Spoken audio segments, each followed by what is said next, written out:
Сегодня был на ВВС, передал ему передачи.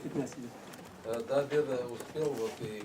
Кто это? Кто? Говорите, фамилию говорите, что... Скажите, пожалуйста, каким вы его привезли, сдали, вы же его привезли Мы здоровым? вместе приехали в ВВС города Чистополя 5 декабря, день рождения жены, юбилей был.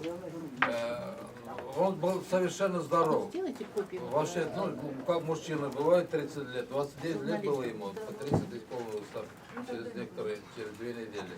Абсолютно здоровый человек, ничем не болел он, и никогда на почке не жаловался, тем более. Вот, И каким вы его увидели в больнице издалека? ну, мы в реанимацию приехали, адвокат позвонил, спросили у доктора, ну, через 2 дня.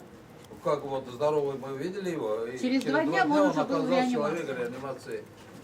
Адвокат сказал, он лежал без движения, ноги вообще не двигались, руки, он еле-еле подпись ставил, но говорил потихоньку, и ноги, все тело у него было опухшее, как бревно. Вот.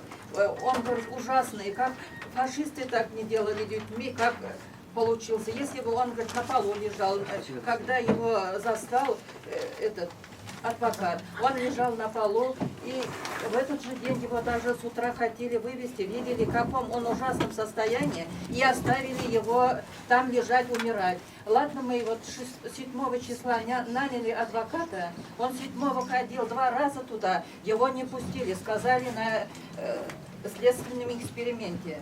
8 числа он пошел туда с утра, и при присутствии, зампрокурор пришел туда, при присутствии его он взял, Рафаэль потихоньку говорил, а этот адвокат писал все.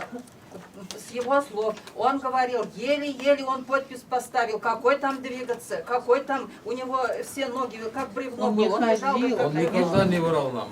Он Я никогда думаю, в жизни. лживого слова не говорил. Он спокойный, Так что и мы ему уравновешенный верим. человек, он никогда Но он такой ведь не и сделал. выдержал эти Да, пытки, да. он не подписал признательные. Он те, одного которые человека нужны были. узнал, это человек, следователь, который выводил его, Сабынин. это Сабынин.